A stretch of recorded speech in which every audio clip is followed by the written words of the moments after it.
Assalamualaikum warahmatullahi wabarakatuh. Halo semuanya, perkenalkan nama saya Siti Nuraila Al-Mubarokah dengan NIM 2307001128. Nah, pada kesempatan ini, pada video kali ini saya akan membuat pembelajaran tematik dengan menggunakan buku modul pembelajaran tematik kelas 6. Untuk video lebih lanjutnya, silakan simak. Assalamualaikum warahmatullahi wabarakatuh. Waalaikumsalam warahmatullahi wabarakatuh. Selamat pagi anak-anak. Pagi. Apa kabarnya hari ini? Alhamdulillah, luar biasa. Allahu Akbar. Alhamdulillah ya. Nah, sebelum masuk ke pembelajaran, alangkah baiknya kita membaca doa terlebih dahulu. Berdoa mulai.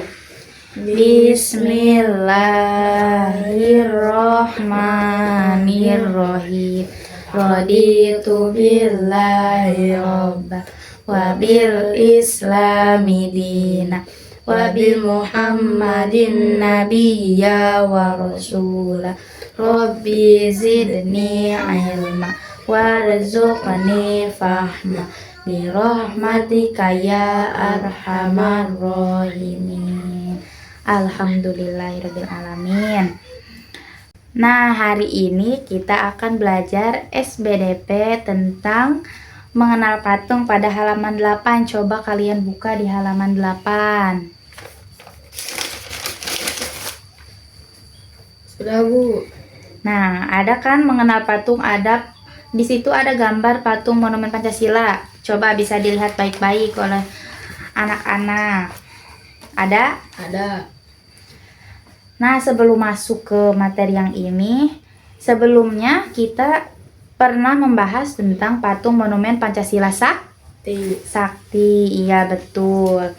Nah, di mana patung Monumen Pancasila Sakti? Apa ada yang masih ingat? Di mana? Di Lubang Buaya, Jakarta Timur. Nah, iya betul. Siapa saja ketujuh pahlawan tersebut? Coba dilihat catatannya. Yang pertama ada Panglima Angkatan Darat Ahmad Yani. Iya betul. Yang kedua ada Mayor Jenderal TNI R. Iya, Suprapto. Langsung yang ketiga siapa?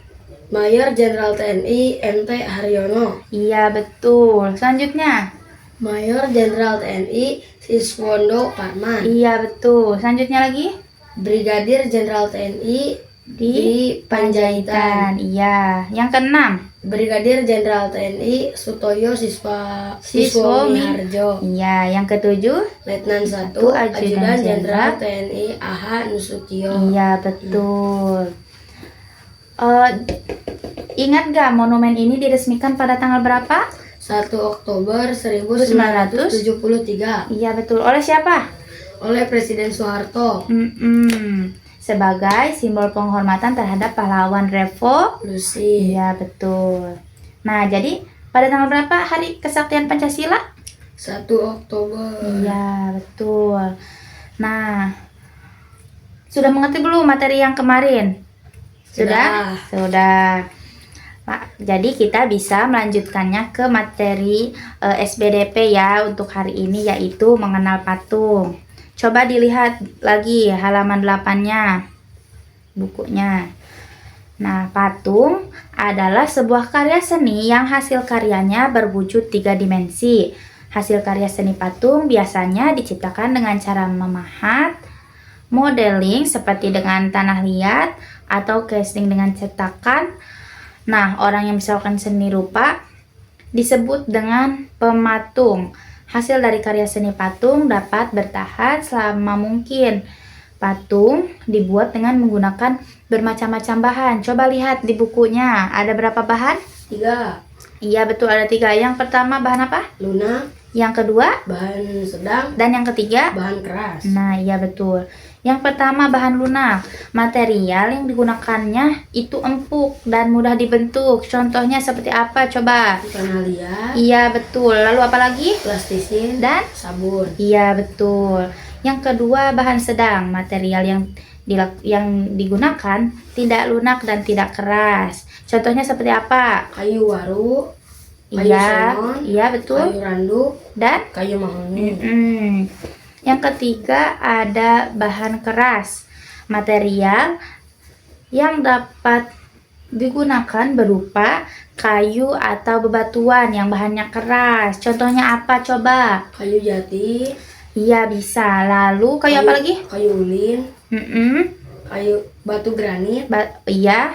Batu andesit. Iya dan batu marmer. Iya betul. Jadi coba lihat dari yang sebelumnya. Jadi patung monumen Pancasila Sakti itu termasuk ke bahan apa? Bahan keras. Kenapa? Kenapa masuk ke bahan keras? Karena menggunakan apa? Menggunakan batu marmer. Iya betul. Karena selain menggunakan beton betulang sebagai bahan utama, patung monumen Pancasila ini beberapa juga menggunakan marmer dan granit. Tapi selain bahan-bahan yang 3 tadi, dalam membuat patung kita juga dapat membuat patung dari semen, pasir, kuningan, perunggu, emas, dan lain-lain.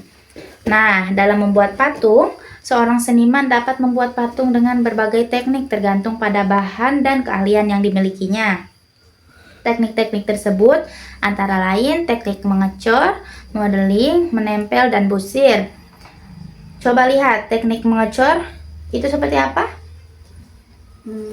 Coba baca.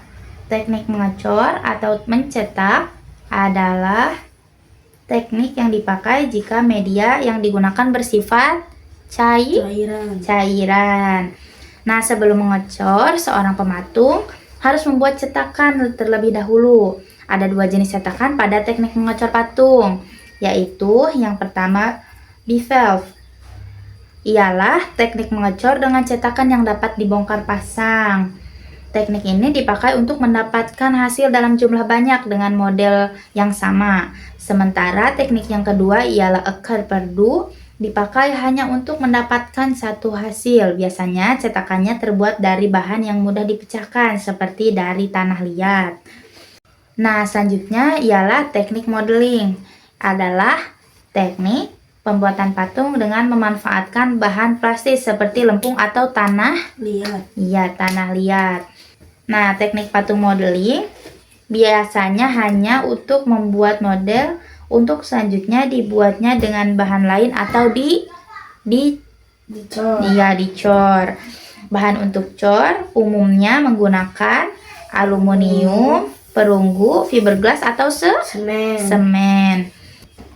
Selanjutnya, teknik menempel. Teknik menempel adalah teknik membuat patung dengan cara menempelkan bagian yang satu dengan bagian yang lain sedikit demi sedikit hingga menjadi sebuah karya, yaitu patung. Yang selanjutnya ialah teknik butsir. Teknik butsir ialah teknik membuat patung dengan menggunakan bahan lunak seperti apa? Tanah liat, lalu bubur kertas, dan malam butsir, iya, dan lain-lain. Iya, betul. Nah, kira-kira sudah mengerti belum materi tentang apa ini? Tentang teknik. Iya, tentang patung ya, tentang teknik-teknik membuat patung. Sudah mengerti belum? Sudah. Nah, dicukupkan untuk hari ini ya. Sebelumnya, ada yang mau ditanyakan nggak? Ayo, barangkali ada yang mau ditanyakan? Tidak. Berarti sudah mengerti ya? Sudah. Iya, alhamdulillah. Nah, baik. Jika tidak ada yang ingin ditanyakan, dicukupkan saja untuk hari ini. Alhamdulillah. Sebelum menutup pembelajaran kali ini, mari kita berdoa terlebih dahulu bersama-sama. Coba berdoa, mulai. Bismillahirrohmanirrohim. Subhanakallahumma wa bihamdika asyhadu alla ilaha illa anta astaghfiruka wa atubu ilaik. Nah, wassalamualaikum warahmatullahi wabarakatuh. Waalaikumsalam warahmatullahi wabarakatuh.